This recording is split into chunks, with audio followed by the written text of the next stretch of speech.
approaching the ship of the Republic of India, commanded by Captain Marasandra Ramaya Harish.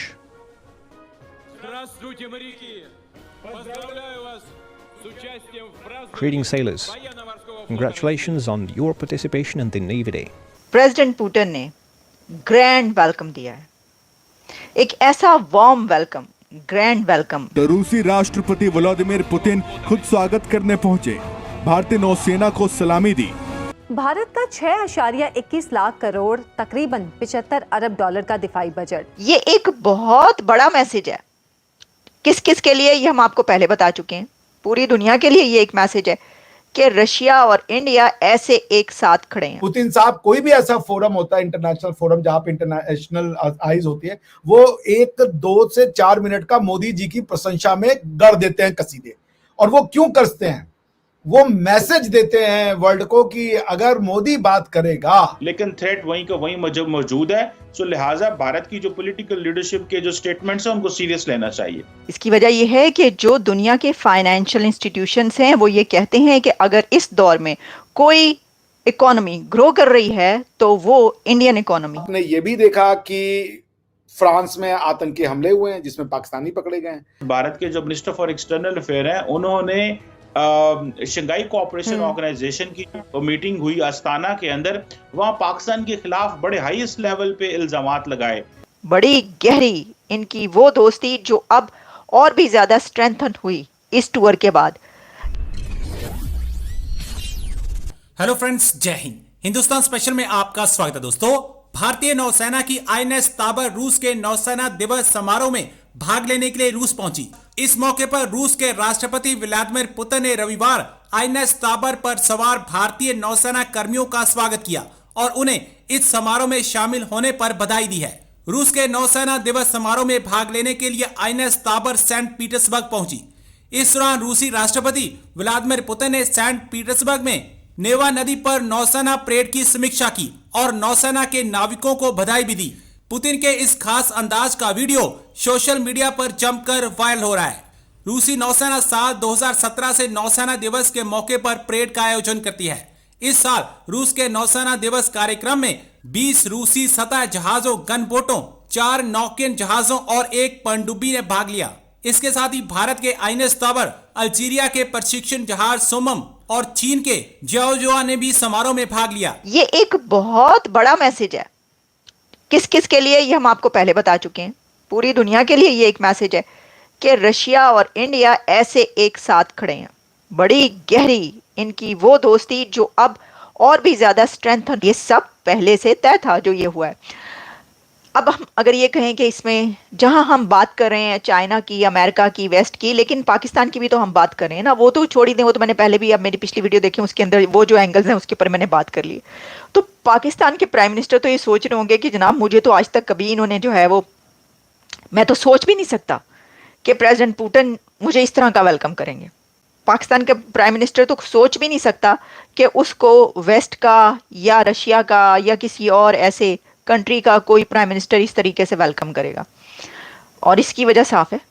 इसकी वजह यह है कि जाहिर है कि प्राइम मिनिस्टर शहबाज शरीफ का वो स्टेटस नहीं है जो प्राइम मिनिस्टर नरेंद्र मोदी का दुनिया में स्टेटस है।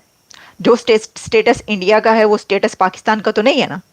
और फिर जो स्टेटस और दोस्ती और रिलेशनशिप और बायलैटरल रिलेशंस इंडिया और रशिया के बीच है, वो पाकिस्तान के साथ तो नहीं है।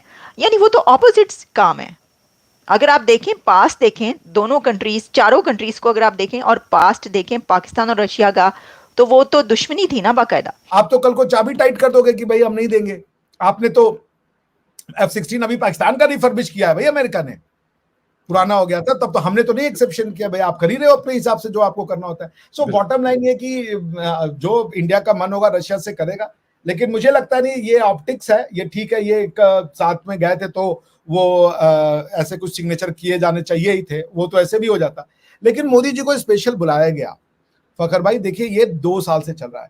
पुतिन साहब, कोई भी ऐसा फोरम होता है, इंटरनेशनल फोरम, जहां पे इंटरनेशनल आइज होती है, वो 1, 2 से 4 मिनट का मोदी जी की प्रशंसा में गढ़ देते हैं कसीदे। और वो क्यों करते हैं? वो मैसेज देते हैं वर्ल्ड को कि अगर मोदी बात करेगा, और ये बात अब यूएस को, वरना एक समय ना यूएस इस बात से ही चढ़ जाता था कि इंडिया किसी मैटर में वो कर सकता है, क्या नाम है, मीडिएटर, इतनी बड़ी इनकी औकात हो गई। Exactly, yes you are right. तो अब उनको आग जो लगती थी ना, अब इसलिए उनके यहाँ देखिए जो उनकी प्रेस ब्रीफिंग होती है तो उन्होंने अपने लोगों को समझाना शुरू कर दिया है। जो उन्होंने माइंडसेट बनाया था कि ये तो हमारे यहाँ 1945 तक तो हमारी पैरों के नीचे थे, भाई हमने भी रिवर्स कॉलोनाइजेशन कर दिया। अगर तुमने हमारे ऊपर शासन किया यूके, हमने 3 साल के लिए ऋषि सुनक साहब को तुम्हारा शासक बना दिया। हमेशा होम मिनिस्टर तो कोई इंडियन ही बन रहा है। अमेरिका में तो हम सारी जो प्राइवेट कंपनी है टेक ओवर कर चुके हैं, इंडियन वहां बैठे हुए हर जगह पे, और वो भी मैनेजेरियल और लीडर के बड़ी अच्छी पोस्ट पे, बिल्कुल पोजीशन, वो मतलब मेन टॉप मोस्ट पोस्ट पे बैठे। भैया कोई बैक ऑफिस भी नहीं करेगी, पहले तुम मसले थे ये तो बैक ऑफिस काम करते हैं, कॉल सेंटर वाले, वो भी नहीं है। हम तो हर जगह लीडरशिप में आ गए और एक लोगों को नहीं मारा और किसी को नहीं कहा कि तुम्हारा गलत है हम सही है। हमने कहा भाई आप ही सही, और ये कह के हम सब जगह बैठ गए। हमने तो रिवर्स कॉलोनाइजेशन कर दिया। अगर कॉलोनाइजेशन का मतलब होता है किसी के ऊपर शासन करना, तो वो इंडिया कर रहा है और लोग खुशी खुशी शासन करवा रहे, तारीफ भी करे, वाह वाह वाह वाह। ये देखो आज इंडिया में अभी वो अमेरिकन जो वो है, क्या नाम है, एम्बेसडर इंडिया में, उन्होंने कहा था कि पहले अमेरिका में था कि अगर तुम इंडियन हो तो तुम सीईओ नहीं बन सकते। अब इंडिया में, अमेरिका में कहते हैं कि अगर तुम इंडियन नहीं हो तो सीईओ नहीं बन सकते। बिल्कुल, ये बिल्कुल मैंने पढ़ा। ये डायलॉग चेंज कराने के लिए हमने तलवारें नहीं निकाली, हम फटे नहीं कहीं जाके, हमने मेहनत से, इंटेलिजेंस से, दम से, और जो जिसको तुम सोचते थे कि हमारी अचीवमेंट है ये नॉलेज, और वो हमने बता दिया कि हम नॉलेज के गढ़ थे, हैं और रहेंगे। Whenever it comes to India, आप हमें हमारे अलावा सोच नहीं सकते। हाँ, भले मिलिट्री माइट में कोई जंगजू है, कोई ये मार देगा, उतने लोगों को मार देगा, उसमें हमें ना काउंट करो और हमें करना भी नहीं है। लेकिन जहां बात ज्ञान की आएगी और भारत का नाम ना हो, ये हमें फिर चुभता है। कि अगर बात नॉलेज की है, बात विजडम की है, बात साइंस की है, टेक्नोलॉजी की है, so Indian has to be there and Indian has to be there on the top position. ये हमारी कसम है कि हमने दुनिया में राज करना है, मगर साइंस के नाते, टेक्नोलॉजी के नाते, लेकिन हमारा राज करने का तरीका होगा कि सब एक बराबर है, हम सब ग्रो करें, सब साथ में चलेंगे, कोई बड़ा नहीं कोई छोटा नहीं। सो दिस इज व्हाट उन्होंने मोदी जी को बहुत पहले ही तैयार कर दिया था। और ये मैं बता रहा हूं आपको, अमेरिकन जो ये डेली प्रेस ब्रीफिंग होती है, उसमें वो जो आज एक कोई महिला थी, उन्होंने कहा भी कि Modi ji has access to Putin साहब and therefore it's a good news that he can mediate the matter. तो वो मीडिएटर बनाने को तैयार है। दुनिया एक्सेप्ट कर चुकी है that the Zelensky and Putin dispute could only be resolve, और if there could be a potential mediator जो दोनों जिसके कहने पे बैठ जाएं। वरना अगर आप क्या लेता, बाइडेन बैठेगा तो अमेरिका बैठेंगे नहीं। वो तो वेस्ट तो कह रहा है मैं तो मोदी को शर्ट फ्रंट कर दूंगा, मैं पुतिन को शर्ट फ्रंट कर दूंगा, मैंने पुतिन तो वॉर क्रिमिनल है। आप किसी को वॉर क्रिमिनल कह के अपने साथ काम करवा लोगे? नहीं। पूरा वेस्ट मीडिया आज मोदी को, पुतिन को वॉर क्रिमिनल कहता है। बिल्कुल, exactly. This is not the way. आप उसकी बात को नहीं समझ रहे हो।